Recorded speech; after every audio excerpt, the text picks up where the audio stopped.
नमस्कार, ग्लोबल न्यूजमा स्वागत छ। म प्रनिशा लक्ष्मी। नमस्कार, म वसुधा केसी। सुरुमा हेडलाइन्स।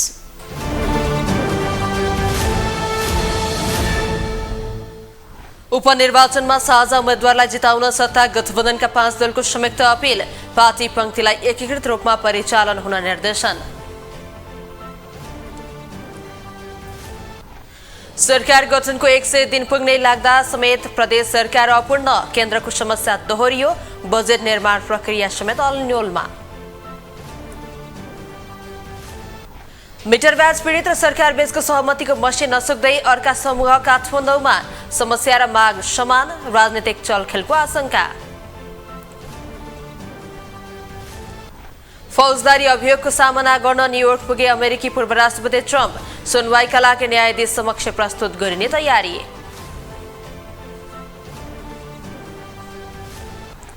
र सातोबाटो युथ क्लबलाई पराजित गर्दै जाउला खेल ए डिभिजन लिगको शीर्ष स्थानमा। नेउरोड र चर्च बोइज बीचको खेल बराबरीमा।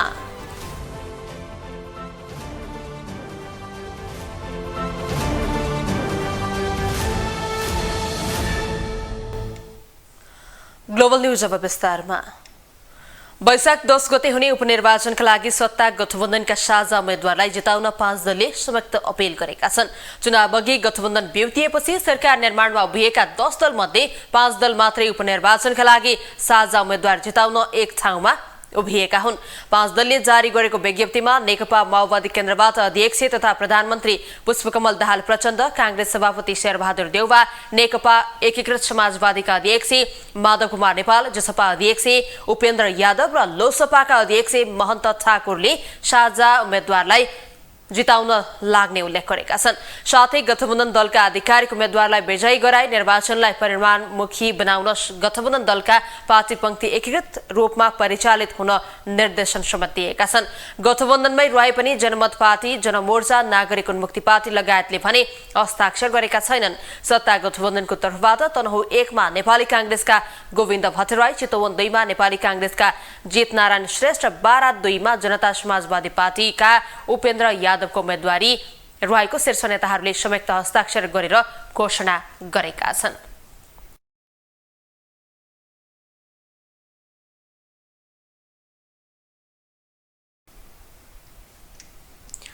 आगामी वैशाख 10 मा बारा क्षेत्र नम्बर 2 मा हुने उपचुनावमा यसअघि हारेका बीच प्रतिस्पर्धा हुने भएको छ।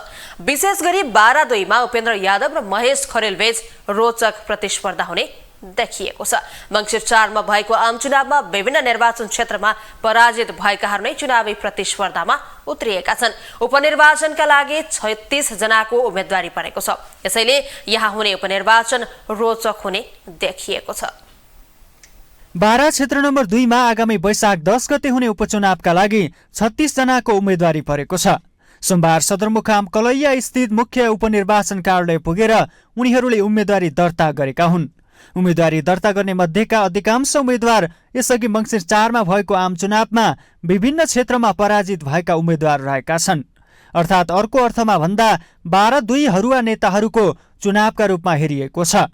विशेष गरी उम्मेद्वार दिएका हरुवा उम्मेद्वार उपेन्द्र यादव र रमेश खरेल बीच महाभिडन्त हुने देखिएको छ। यसअघि आम चुनावमा जसपा अध्यक्ष उपेन्द्र यादव सप्तरी 2 बाट जनमत पार्टीका अध्यक्ष सीके राउतसँग पराजित भएका थिए। मधेस आन्दोलनको नेतृत्व गरेर उदाएका यादवलाई मधेसकै अर्का उदयमान नेता सीके राउतले 18,000 भन्दा बढी मतान्तरले पराजित गरेका थिए।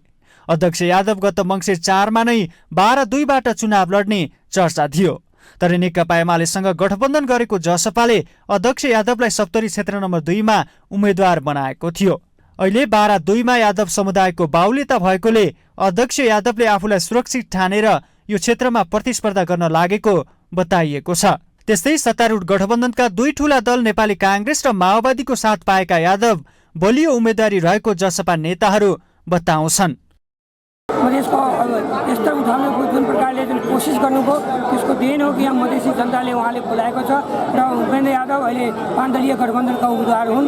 उहाँलाई चाहिँ नेपाली कांग्रेसको समर्थन छ, उहाँले चाहिँ नेकपा माओवादीको समर्थन छ, उहाँले लोसपाको समर्थन छ, उहाँले यस समाजवादीको समर्थन छ र अरू दल पनि उहाँले समर्थन गर्नको लागि चाँडै आफ्नो घोषणाहरू गर्छन् भन्ने बुझाइरहेको छ। त्यस्तै अर्का बलिया उम्मेद्वार काठमाडौँ क्षेत्र नम्बर 1 बाट हार बेहोरेका नेपाल प्रहरीका पूर्व डिआइजी रमेश खरेल यादवसँग चुनावी प्रतिस्पर्धामा उत्रिएका छन्। नेपाल सुशासन पार्टीका अध्यक्ष समेत रहेका खरेल शनिबार मात्रै राष्ट्रिय स्वतन्त्र पार्टीमा समाहित भएर उम्मेदवारी दिएका हुन्।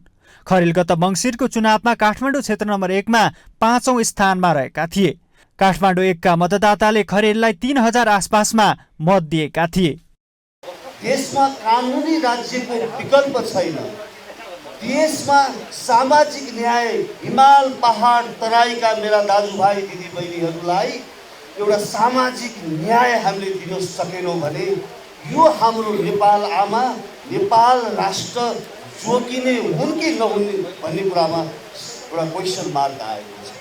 त्यस्तै नेकपा एमालेबाट उम्मेदवारी दिएका पुरुषोत्तम पौडेल र जनमतबाट शिवचन्द्र कसुवाले समेत 2 हरुवा उम्मेद्वारलाई भारी पार्न सक्ने देखिएको छ। सिके राउत अध्यक्ष रहेको जनमत पार्टीका शिवचन्द्र कसुवाको बलियो उम्मेदवारीका रूपमा लिइएको छ। मधेसमा पछिल्लो समय सिके राउतको लोकप्रियता बढ्दै जानु र चुनावी अभियानमा समेत राउत पुग्नुले उम्मेदवारी बलियो मानिएको छ। केही समय अघि मात्रै माओवादीबाट जनमत प्रवेश गरेका कुशवाहाले चुनावमा बाजी मार्न सक्ने देखिएको छ। त्यहाँको जनताको भावना विपरीत फेरि उहाँले कति पदलुप्त सत्ता बिना बाँच्नै नहुने जो व्यवहारहरू हामी देखेका छौँ त्यसको चुनौती त्यसको सामना मात्र होइन त्यहाँबाट हराएर पठाउनको निम्ति। त्यस्तै नेकपा एमालेका पुरुषोत्तम पौडेल यसअघि मन्त्री भइसकेका र जनताका बीचमा राम्रो चिनजान रहेकोले उनको सम्भावना समेत बलियो छ।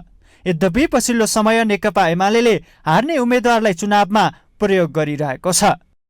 हाम्रो मुख्य एजेन्डा भनेको राजनीतिक स्थिरताको निम्ति नयाँ जनादेश लिने, यो उपचुनावलाई आगामी दिनको शुभ सङ्केतको रूपमा नेपालमा स्थायित्व विकास र राष्ट्रियताको संरक्षणको पक्षमा नेकपा एमालेलाई राष्ट्रिय शक्तिको रूपमा स्थापित गर्ने हाम्रो मुख्य एजेन्डा।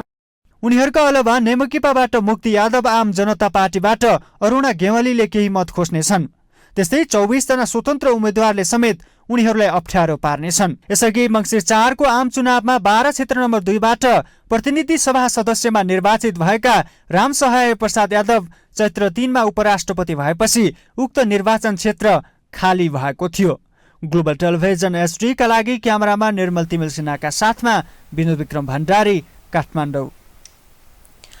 गत मङ्सिर 4 गतेको प्रदेश सभा चुनावपछि प्रदेशमा गठन भएका प्रदेश सरकारले पूर्णता पाउन सकिरहेका छैनन्।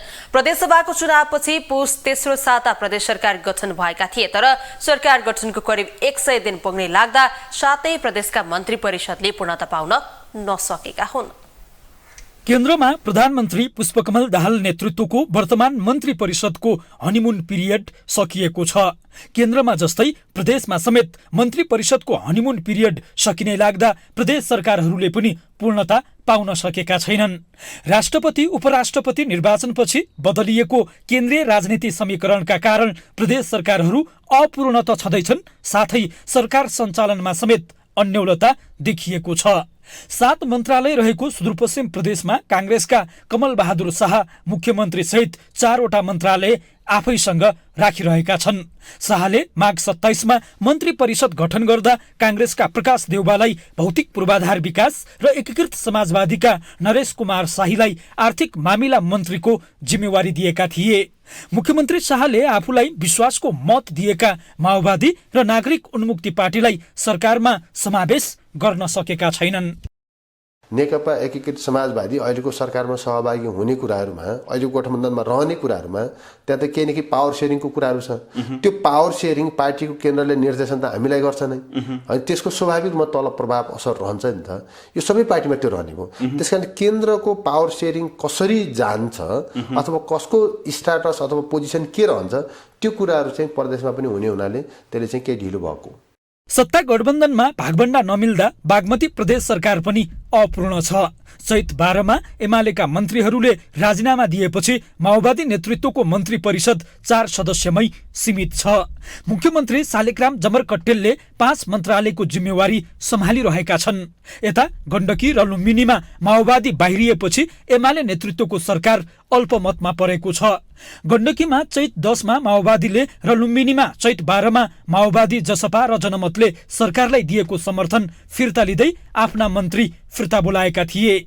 समर्थन फिर्ता लिएपछि संविधान अनुसार 30 दिनभित्र विश्वासको मत लिने दबावमा रहेका दुईवटै प्रदेशका मुख्यमन्त्रीले मन्त्री परिषदलाई पूर्णता दिन सकेका छैनन्। मुख्यमन्त्री तथा मन्त्री परिषदको कार्यालय सहित 7 मन्त्रालय रहेको गण्डकीमा 2 मन्त्रालयको जिम्मेवारी मुख्यमन्त्री खगराज अधिकारीले सम्हालिरहेका छन्। अन्य 4 मन्त्रालयमा एमाले र राप्रपाका मन्त्री छन्। मुख्यमन्त्री तथा मन्त्री परिषद कार्यालय सहित 10 मन्त्रालय रहेको लुम्बिनी प्रदेशमा एमालेका मुख्यमन्त्री लीला गिरी र मन्त्री द्वय चेतनारायण आचार्य तथा तुलसीराम शर्माले 2-2वटा मन्त्रालयको जिम्मेवारी सम्हालिरहेका छन्। एमालेकै विष्णुपन्थी दुर्गा प्रसाद चौधरी र राप्रपाका जानकी प्रसाद यादवले 1-1वटा मन्त्रालयको जिम्मेवारी बोकिरहेका छन्। कोशी र कर्णालीमा भने केन्द्रमा बनेको गठबन्धन विपरीत सरकार चलिरहेका छन्। एमाले नेतृत्वको कोशी प्रदेश सरकारलाई माओवादी र जसपाले दिएको समर्थन फिर्ता लिएका छैनन्। मधेस सरकारमा रहेका नेकपा एमालेका मन्त्रीहरूले भने राजीनामा दिएका छन्। मुख्यमन्त्री सरोज कुमार यादवलाई एमालेका मन्त्रीहरूले राजीनामा पत्र बुझाएका छन्। ग्लोबल टेलिभिजनका लागि क्यामेरामा नरेश मुक्तानका साथमा कैलाश कठायत, काठमाडौँ। मेटर ब्याज पीडितको दोस्रो टोली काठमाडौँमा आएर विभिन्न माग राख्दै प्रदर्शन गरेका छन्। देशभरका विभिन्न जिल्लाबाट आएका मेटर ब्याज पीडितको दोस्रो टोली काठमाडौँमा आएर सोमबारदेखि माइतीघर मण्डलामा मेटर ब्याज विरुद्ध प्रदर्शन गरिरहेका छन्। उनीहरूले आफ्ना माग सम्बोधन नभएसम्म आन्दोलन जारी राख्ने बताएका छन्। सरकारले भने 3 सदस्यीय वार्ता टोली गठन गरेको छ। एक साता अघि बर्दिवासबाट 12 दिन लगाएर काठमाडौँ आइपुगेका मेटर ब्याज पीडितहरू घर पुग्न र उनीहरूसँग सरकारले गरेको सहमतिको मसी सुक्न नपाउँदै अर्को टोली काठमाडौँ आइपुगेको छ। देशभरका विभिन्न जिल्लाबाट आएका मेटर ब्याज पीडितहरूको दोस्रो टोली काठमाडौँ आएर सोमबारदेखि माइतीघर मण्डलामा मेटर ब्याज विरुद्ध प्रदर्शन गरिरहेका छन्। उनीहरूले आफ्ना माग सम्बोधन नभएसम्म आन्दोलन जारी राख्ने नारा लगाएका छन्।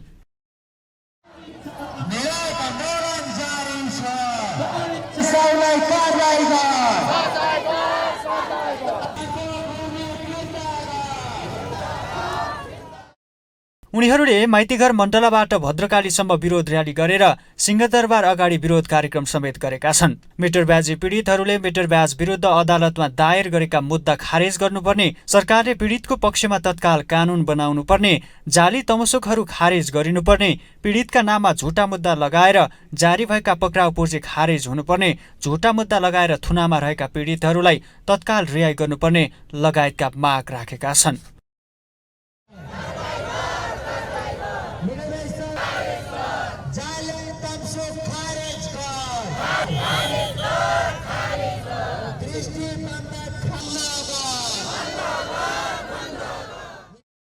यता केही दिन अगाडि मात्रै काठमाडौँमा प्रदर्शन गरिरहेका मेटरबाजी पीडितसँग सरकारले 3 सदस्यीय छानबिन समिति गठन गर्दै मेटरबाजी पीडितहरूको समस्या समाधान गर्ने प्रतिबद्धता दिएको छ।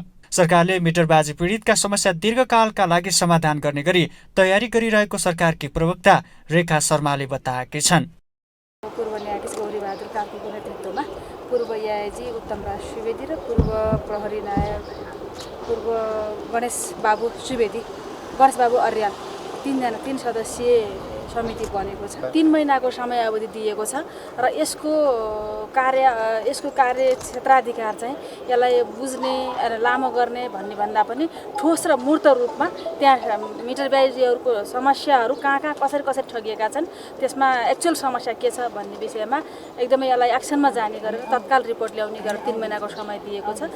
यो लिङ्गरिङ गर्ने, अब यसको मिटर ब्याज छ छैन, सैद्धान्तिक पाटापाटीमा भन्दा ठोस र व्यवहारिक कुराहरूमा यसले रिपोर्ट ल्याउने गरेर यसलाई अधिकार के विश्वास छ भने मेटर ब्याज पीडितहरूको समस्या अझ हामीले के पनि गरेका छौँ भने यसको मुख्यालय जनकपुरमै राख्ने भनिएको छ कार्यालय हैन। त्यस कारणले गर्दाखेरिमा त्यही फिल्डमै गएर समस्याको समाधान गर्ने आयोग नै बनिसकेको भएको हुनाले हिजोको जस्तो कार्यदल त्यसले ल्याएको रिपोर्ट जस्तो मात्रै कुरा होइन, अहिलेको आयोगले ठोस र मूर्त समाधान सहितको रिपोर्ट ल्याउने। यसअघि सरकारले तराईका विभिन्न जिल्लाबाट आएका मेटरबास पीडितहरूको समस्या समाधानका लागि सङ्घर्ष समितिसँग सरकारले 5 बुँदे सहमति गरेर घर पठाएको थियो। सरकारले एउटा समूहका पीडितसँग सहमति गरेर घर फर्काएको 2 दिनपछि देशभरका मेटरबास पीडितहरूको अर्को टोली काठमाडौँ आएर आन्दोलन गरेको हो। ग्लोबल टेलिभिजन एचडीका लागि क्यामेरामा गणेश पूर्व छाने मगरका साथमा विनोद विक्रम भण्डारी, काठमाडौँ। प्रतिनिधि सभाले प्रतिनिधि सभा नियमावली 2079 पारित गरेसँगै संसदीय समितिहरू गठन प्रक्रिया अगाडि बढ्ने भएको छ। आइतबार बसेको प्रतिनिधि सभा बैठकले प्रतिनिधि सभा नियमावली 2079लाई बहुमतले पारित भएपछि विषयगत समितिको गठन प्रक्रिया अगाडि बढ्ने संघीय संसद सचिवालयका प्रवक्ता एकराज गिरीले बताउनुभयो। उहाँले एक विषयगत समितिमा बढीमा 27 जना सदस्यहरू रहने प्रावधान रहेको समेत उल्लेख गर्नुभयो। उहाँले समिति सदस्यहरूको मनोनयन गर्दा संसदमा प्रतिनिधित्व गर्ने राजनीतिक दलको सदस्य संख्या महिला, दलित, आदिवासी, जनजाति, खस आर्य, मधेसी, थारू, मुस्लिम, पिछडिएको क्षेत्र, अल्पसंख्यक समुदाय समेतको समानुपातिक प्रतिनिधित्वको आधारमा सम्बन्धित संसदीय दलबाट कुन सदस्य कुन समितिमा रहने भन्ने विवरणका आधारमा गरिने बताउनुभयो। पारित गरिसके पछाडि अब विषयगत समितिहरूको गठन प्रक्रिया चाहिँ अगाडि बढाउन सकिन्छ। यो कसरी अगाडि बढ्छ अथवा गठन हुन्छ भन्ने सन्दर्भमा चाहिँ यो विषयगत समितिमा बढीमा 27 जना मान्य सदस्यहरू रहन सक्ने प्रावधान रहेको छ।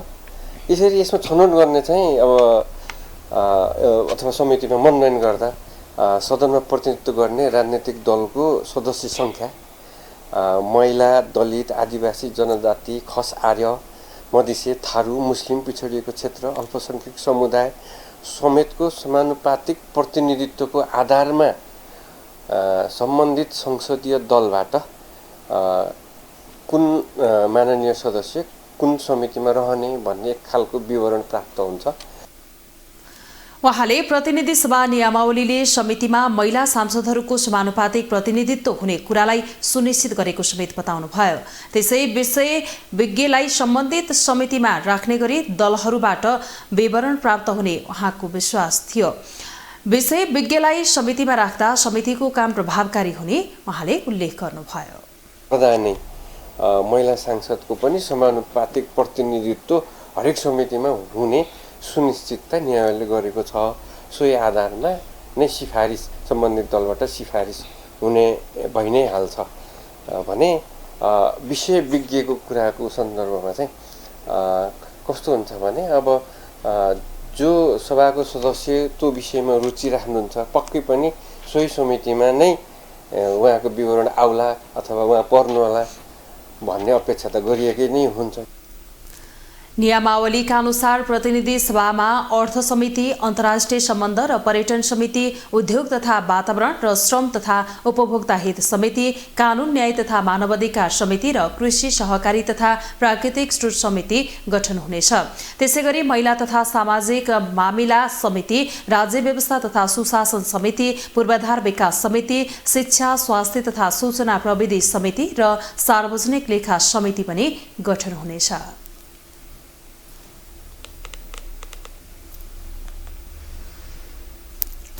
सभामुख देवराज घिमिरेले राज्यले गरेको लगानीको प्रतिफल आउने गरी सार्वजनिक विद्यालयको शैक्षिक स्तरमा सुधार गर्न आवश्यक रहेको बताउनु भएको छ। मंगलबार काठमाडौँमा भएको सामुदायिक विद्यालय व्यवस्थापन समितिहरूको प्रथम राष्ट्रिय सम्मेलनलाई सम्बोधन गर्दै उहाँले शिक्षालाई राज्यले प्राथमिकता दिए पनि लगानी अनुसारको नतिजा आउन नसकेको स्पष्ट पार्नुभयो। उहाँले सार्वजनिक विद्यालयमा सरकारले गरेको लगानीको सदुपयोग हुन नसकेको समेत बताउनुभयो। सभामुख घिमिरेले गुणस्तरीय शिक्षा पाउने भन्दै ऋण गरेर गरिबले पनि निजी विद्यालयमा विद्यार्थी पढ्न पठाउने स्थितिको अन्त्य गर्न जरुरी रहेको समेत बताउनुभयो।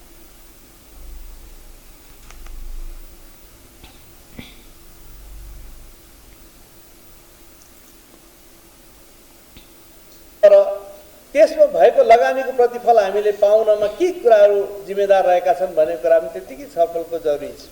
आज निजी क्षेत्रमा खोलिएका शिक्षाहरू त्यही खर्चमा वा त्योभन्दा कम खर्चमा गुणस्तरीय शिक्षा प्राप्त हुने गरेको छ। त्यहाँबाट उत्पादन भएका विद्यार्थीहरू अथवा विद्यार्थीको आकर्षण त्यहाँ बढेको छ। तर सामुदायिक विद्यालयहरूमा त्योभन्दा ठुलो खर्च भएर पनि आज त्यो गुणस्तरीय हुन सकिरहेको छैन। यस्तै कार्यक्रममा नेकपा एकीकृत समाजवादीका उपमहासचिव डाक्टर गंगालाल तुलाधरले शिक्षा, स्वास्थ्य, सामाजिक सेवाको पक्षहरू राज्यको दायित्वभित्र पर्छ भन्ने संवैधानिक व्यवस्था रहे पनि राज्यले त्यो पूरा गर्न नसकेको बताउनुभयो। शिक्षा, स्वास्थ्य जस्ता यी सामाजिक सेवाका पक्षहरू राज्यको दायित्वभित्र पर्दछन् भनेर संवैधानिक व्यवस्था छ। तर राज्यले त्यस किसिमको व्यवहार शिक्षामा गरेको छ कि छैन भन्ने खालको कुराहरू चाहिँ हरेक वर्ष राज्यले शिक्षा क्षेत्रमा छुट्याउने बजेट हेर्यो भने पर्याप्त हुन्छ। यसको अन्तर्राष्ट्रिय परम्परा र यसको अभ्यास के छ भनेर भने राज्यको समग्र बजेटको कुल बजेटमध्ये 25% शिक्षा क्षेत्रमा छुट्याउनु पर्दछ। यसैगरी राष्ट्रिय प्रजातन्त्र पार्टीका वरिष्ठ उपाध्यक्ष रविन्द्र मिश्रले सार्वजनिक विद्यालयका शिक्षकहरूलाई राजनीति गर्नबाट रोक्न नसके देश रूपान्तरणको सम्भव नरहेको समेत दावी गर्नुभयो। सरकारी कार्यालयमा 7 युनियनको बोर्ड झुन्याएर राजनीति गरेर शिक्षा प्रणालीले प्रगति गर्न नसक्ने स्पष्ट पार्नुभयो। नेपाल जैन परिषदको आयोजनामा मंगलबार 2622औं महावीरको जन्म जयन्ती मनाइएको छ। मूल रूपमा शान्ति, अहिंसा र पुरुषार्थलाई जोड दिनुभएका महावीरको जन्म जयन्ती उपराष्ट्रपति राम सहाय प्रसाद यादवको प्रमुख अतिथ्यतामा कार्यक्रम सम्पन्न भएको थियो। तीर्थाङ्कर भगवान महावीरको 2622औं जन्म जयन्ती मनाइएको छ। काठमाडौँको कमल पोखरीमा नेपाल जैन परिषदको आयोजनामा र्यालीसहित जन्म जयन्ती मनाइएको हो। जैन धर्ममा ईश्वरभन्दा पनि आत्मालाई बढी मात्रामा मान्ने गरिन्छ। महावीरले पुनर्जन्म र कर्मवादमा बढी विश्वास राख्दछन्। मूल रूपमा अहिंसा, अपरिग्रह र अनेकान्त भगवान महावीरका सिद्धान्त मान्ने गरिन्छ। जन्म जयन्तीको अवसरमा आयोजित कार्यक्रममा पुगेका उपराष्ट्रपति राम सहाय प्रसाद यादवले धर्मको परिभाषा र प्रभाव सर्वजन हितायको भावनाले मात्रै ओतप्रेत हुने बताएका छन्। उहाँले धर्मका विभिन्न प्रकार भए पनि सबै धर्मको लक्ष्य भनेको एउटै हुने यादवको भनाइ छ। अहिंसा, अपरिग्रह र अनेकान्तवादका प्रणेता भगवान महावीरले प्रतिपादित गर्नुभएका सिद्धान्त र विचारहरू आज अझ प्रासङ्गिक एवं समय सान्दर्भिक भएका छन्। आज अनेकान्तको अभाव एवं परिग्रहको मानसिकताले संसार आक्रान्त भएको बेला संसारलाई खुसी एवं समृद्ध बनाउनका लागि भगवान महावीरका सिद्धान्तहरू सम्पूर्ण समस्याहरूको एकमात्र समाधानको उपाय भएको देखिन्छ। साथै उपराष्ट्रपति यादवले धर्मले नै संसारका सबै नीति, नियम र प्रक्रियालाई अनुशासित रूपमा अघि बढ्न प्रेरित गर्ने पनि बताएका छन्।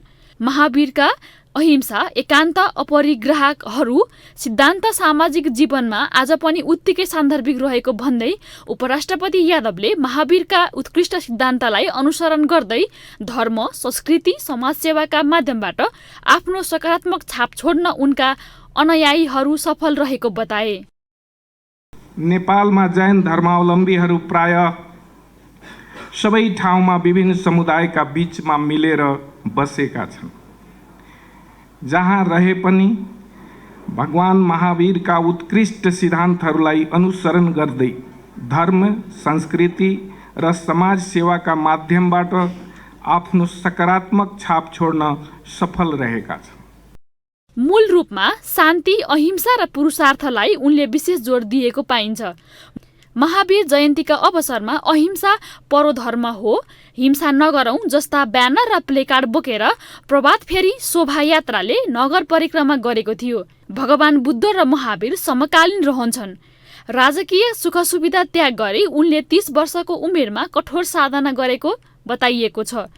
अर्कोतर्फ विश्वकै सबैभन्दा पुरानो धर्म जैन धर्मलाई मानिन्छ।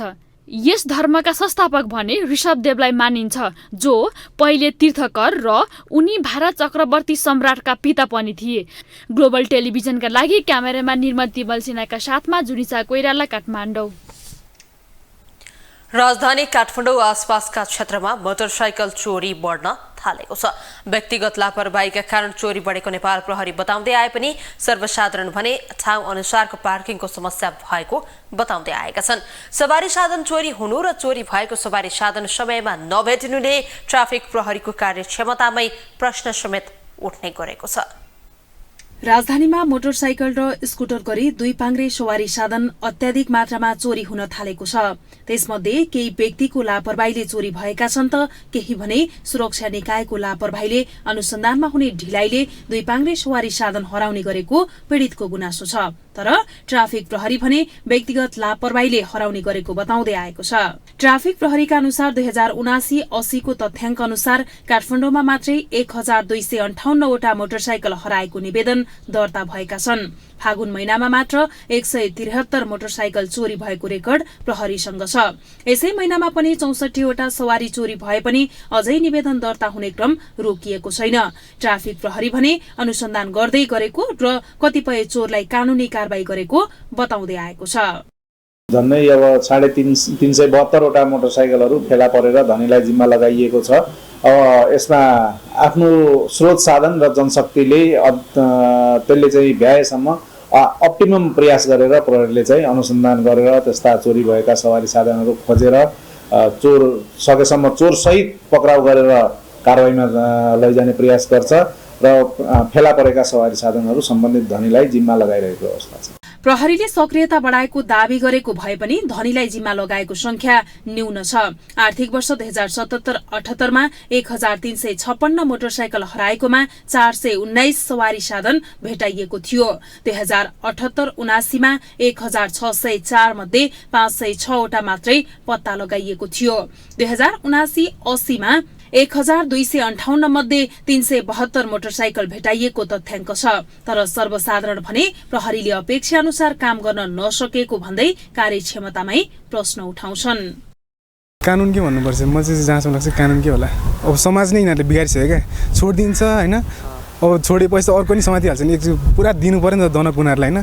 दिमाग आउने गरी कि त जेलमै कोच्नु पऱ्यो 4-5 वर्ष भए पनि भेटाउँदै नै छोडिदिन्छ। उनीहरू ट्यापीहरू हो क्या प्रायः चाहिँ। प्रहरीको रेकर्ड अनुसार राजधानीमा 3000 सीसीटीभी जडित छन्। तर मोटरसाइकल चोर नियन्त्रण गर्न भने सीसीटीभीको भूमिका समेत कमजोर देखिएको छ। यता चोरी भएका सवारी साधन समयमा खोज्न नसक्दा नेपाल प्रहरीप्रति विश्वास घट्दै गएको सर्वसाधारणको गुनासो छ।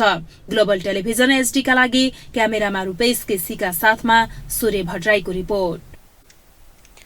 अब ग्लोबल भोइस।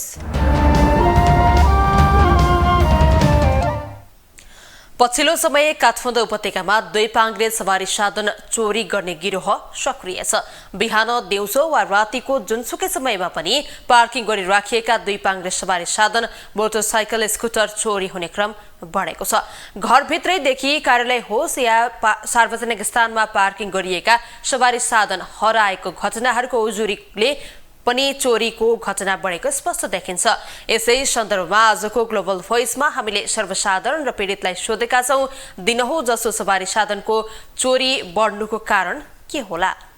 बाइक चोरी अब यहाँ काठमाडौँमा पार्किङ छैन, मेन समस्या त्यो छ है। काठमाडौँमा पार्किङै छैन, अब जहाँ पाए त्यही रोक्नै पर्छ, आवश्यक छ। अब पार्किङै नभएर नि बाइक चोरी धेरै भइरहेछ। ल आफ्नै पनि कमजोरी हो, मेन पार्किङै नभएर हो। अब रोडमा त राख्नु पऱ्यो, अब रोक्न त पऱ्यो, काम छ यहाँ। मेरो अब काम यहाँ छ भने म उता अब 10-15 मिनट लागेर उता पार्किङ गरेर यहाँ आउन त म भ्याउँदिनँ, किनकि पार्किङ नभएर मेन समस्या पार्किङ छैन र आफ्नो कमजोरी पनि हो। चोरी भएकै अब त्यही हो, अब काम पाउँदैन, काम गर्नलाई गाह्रो हुन्छ होइन। अब चोर्न सजिलो हुन्छ। चोर्नेहरूको कस्तो हुन्छ, अलि ट्रिक भइसकेपछि उनीहरूको बानी नै हो नि त। बानी भइसकेपछि उनीहरूको अब एकचोटि अब चोरी र एकचोटि चोरेपछि अर्कोचोटि पनि हुन्छ कि भनेर सत्तामा मात्रै व्यस्त छ, नागरिकहरू खाएका छन् कि छैनन् मतलब छैन। अनि त्यसपछि के भयो, गल्तीमा पैसा छैन, उपाय के गर्ने, त्यही बाइक चोरेर भए पनि कपडा बेच्ने, पैसा आम्दानी गर्ने, आफ्नो छाक टार्ने। देशभरि बेरोजगार बढी छन्। अब बेरोजगार बढी भइसके पछाडि अब कुलतमा लागे पछाडि अनि त्यस पछाडि अब पैसा नहुनेहरूलाई पनि चोर डाका फटाहरूलाई पनि अब बाइक चढेर हिँड्न मन लाग्छ। काम गर्नभन्दा चोर्न सजिलो भयो। काम गर्दाखेरि थोरै कमाउन धेरै समय लाग्ने भयो। चोर्न त अब एकचोटि चोर्ने बित्तिकै 4 लाख 5 लाख 3 लाखको बाइकहरू एकचोटि चोरेपछि अब उनीहरूलाई सजिलो एकचोटि चोर्ने बित्तिकै काम पुग्यो। अब यो सबै भनेको अब यो बेरोजगार अनि त्यसपछि कुलतमा लागेका मान्छेहरू अनि त्यस पछाडि आएर गरिबी। अब इकोनोमिक न्यूज।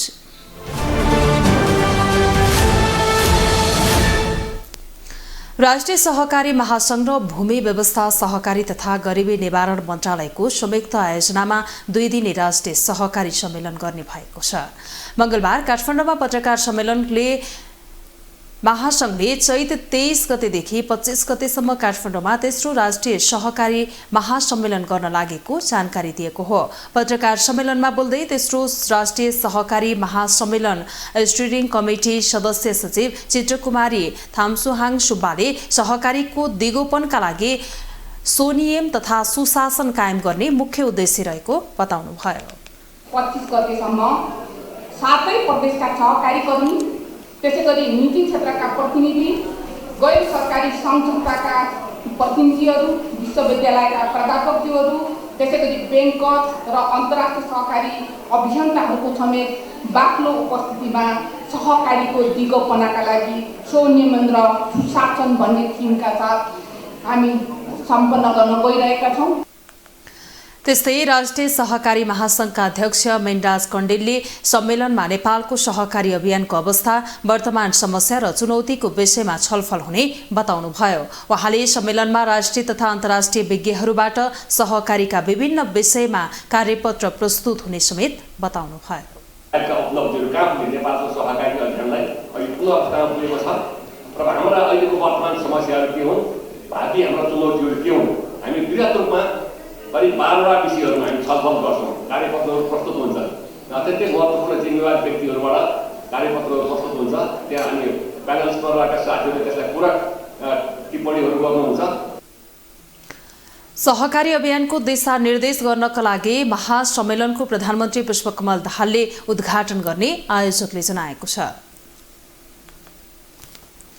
आगामी चैत 28 र 29 गते हुने नेपाल उद्योग वाणिज्य महासंघको साधारण सभा तथा निर्वाचनले व्यवसायीहरूमा सरगर्मी बढेको छ। निर्वाचन नजिकिएसँगै व्यवसायीहरूले प्यानल बनाएर उम्मेदवारी दर्ता गरिसकेका छन्। निर्वाचन जित्नका लागि वरिष्ठ उपाध्यक्षका उम्मेदवार टिम बनाएर उम्मेदवार तानातानमा व्यस्त छन्। नेपाल उद्योग वाणिज्य महासंघको निर्वाचन मिति नजिकिएसँगै व्यवसायीहरूमाझमा चुनावी सरगर्मी बढेको छ। आगामी चैत 28 र 29 गते हुने साधारण सभा तथा निर्वाचनका लागि व्यवसायीहरूले प्यानल बनाएर उम्मेदवारी दर्ता गरिसकेका छन्। निर्वाचन जित्नका लागि वरिष्ठ उपाध्यक्षका उम्मेदवार टिम बनाएर उम्मेदवार तानातानमा व्यस्त छन्। महासंघको विधान अनुसार वरिष्ठ उपाध्यक्ष नै स्वत अध्यक्ष हुने व्यवस्था रहेको छ। वरिष्ठ उपाध्यक्ष नै अध्यक्ष बन्ने महासंघको व्यवस्था अनुसार वर्तमान वरिष्ठ उपाध्यक्ष प्रकाश ढकाल आगामी अध्यक्ष हुँदैछन्। वरिष्ठ उपाध्यक्ष अर्को कार्यकालमा स्वत अध्यक्ष हुने व्यवस्था अनुसार वरिष्ठ उपाध्यक्षमा मुख्य प्रतिस्पर्धा देखिएको छ। वरिष्ठ उपाध्यक्ष पदका लागि मुख्य 3 जना प्रतिस्पर्धीले आफ्नो टिम घोषणा गरेका छन्, जसमा वरिष्ठ उपाध्यक्षका उम्मेद्वार त्रय अञ्जन श्रेष्ठ, उमेशलाल श्रेष्ठ र रामचन्द्र साङ्घाईले आफ्नो प्यानल सहित मनोनयन दर्ता गरेका छन्। त्यस्तै वरिष्ठ उपाध्यक्ष बाहेक जिल्ला नगरतर्फको उपाध्यक्ष, वस्तुगततर्फको उपाध्यक्ष र एसोसिएट उपाध्यक्षका लागि समेत निर्वाचन हुँदैछ। यता वरिष्ठ उपाध्यक्ष तथा उपाध्यक्षका उम्मेद्वारहरूले अर्थतन्त्रमा देखिएको संकटका कारण समस्यामा रहेको व्यवसायीहरूको समस्या समाधान गर्न कस्तो पहल गर्ने प्रतिबद्धता जनाए भन्ने कुरा सबै व्यवसायीहरूले चासोको विषय बनाएका छन्। व्यवसायीहरूको समस्या समाधान गर्ने र अर्थतन्त्रलाई चलायमान बनाउन पहल गर्ने जस्ता प्रतिबद्धता उनीहरूको छ। रामचन्द्र साङ्घाईले समृद्धिको आधार, राजनीति स्थायित्व, लगानी मैत्री वातावरण र पूर्वाधार मूल नारासहित वरिष्ठ उपाध्यक्षका उम्मेदवारी घोषणा गरेका छन्। उद्योगी व्यवसायीहरूका समस्याको समाधान गरी व्यवसायीहरूको हक हितलाई निरन्तरतामा लाग्ने अठोटसहित उम्मेदवारी दिएको उनको भनाइ छ। साथै कानून तथा नीति कार्यान्वयन तथा सुधार एवं परिवर्तनका लागि पहल गर्दै सुस्ताएको मुलुकको अर्थतन्त्रलाई चलायमान बनाएर आर्थिक विकास र अर्थतन्त्र सुधार गर्ने रणनीति रहेको बताउँछन्। साना तथा मझौला उद्यमी व्यवसायी साथीहरूले भोग्नु परिरहेका समस्याबारे म पूर्ण जानकार छु। म विगत 20 वर्षदेखि नेपाल उद्योग वाणिज्य महासंघमा निरन्तर क्रियाशील छु। श्री रवि भक्त श्रेष्ठजीको पालादेखि म महासंघमा काम गरिरहेको छु। त्यस्तो बेलामा त्यो जहाजलाई कप्तानी दिन्छु भनेर म यहाँ आएको छु। मेरो अठोट मित्रहरू तरिकाले तपाईँहरूको भविष्यको लागि लड्छु। उद्योगी व्यवसायीहरूको सबैभन्दा ठूलो छाता संगठन महासंघले सुदृढ संगठित महासंघ पाउन नसकेको भन्दै आलोचित भइरहेका बेला अब आउने नेतृत्व कसरी अगाडि बढ्ला त्यो भोलिको दिनले देखाउला। अब इन्टरनेशनल न्यूज।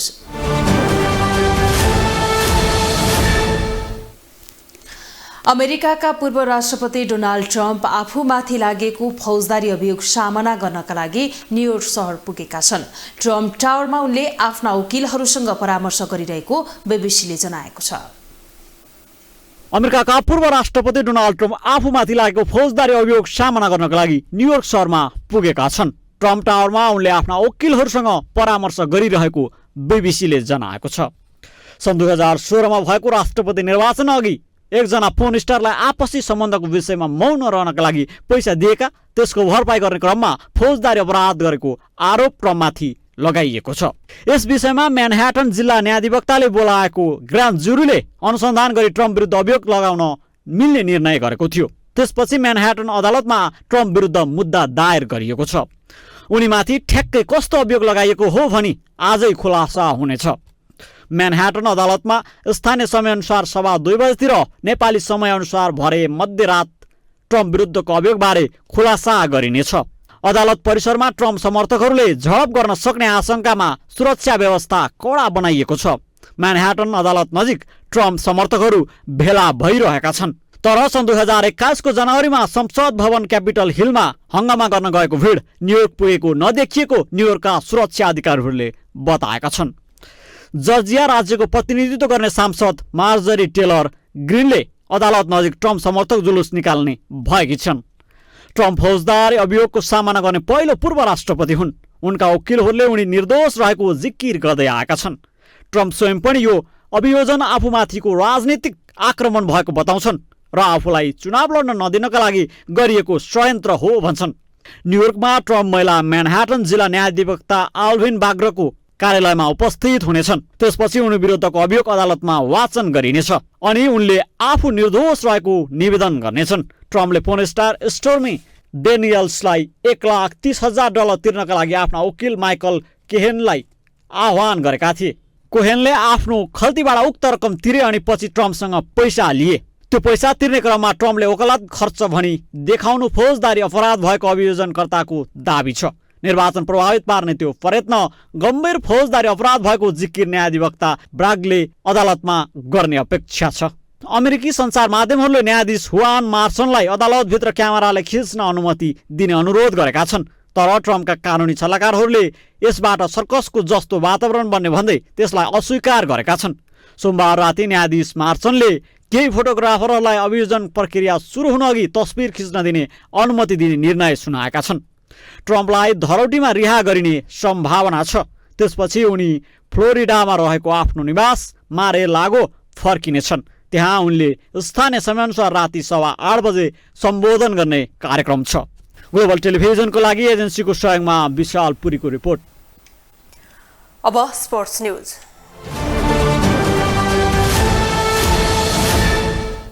साधुबाटो युथ क्लबलाई 2-1 गोल अन्तरले पराजित गर्दै जावलाखेल युथ क्लब राजधानीमा जारी शहीद स्मारक डिभिजन लिगको शीर्ष स्थानमा उक्लिएको छ।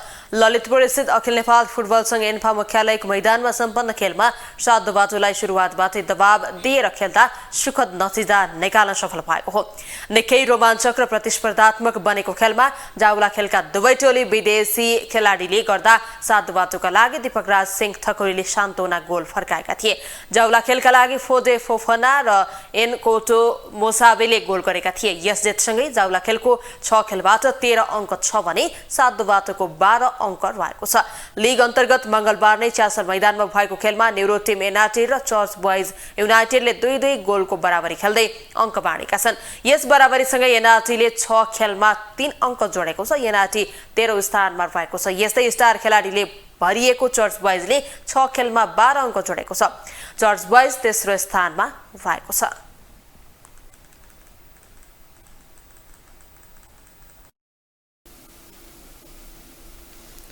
ग्लोबल न्यूजको अन्त्यमा अहिलेसम्मका हेडलाइन्स पुनः एकपटक।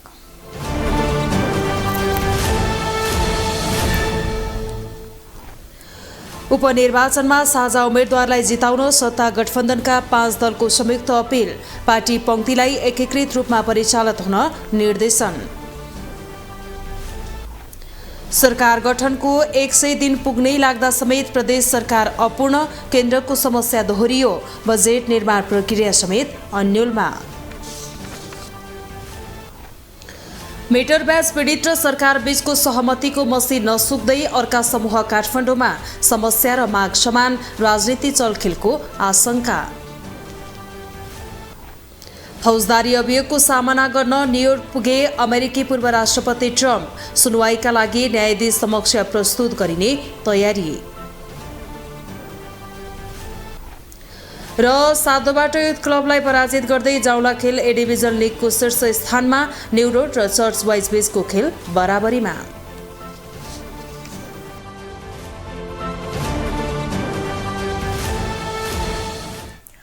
ग्लोबल न्यूज अहिलेलाई यति नै। ग्लोबल टेलिभिजन तपाईँ फेसबुक तथा युट्युबमा पनि प्रत्यक्ष हेर्न सक्नुहुनेछ।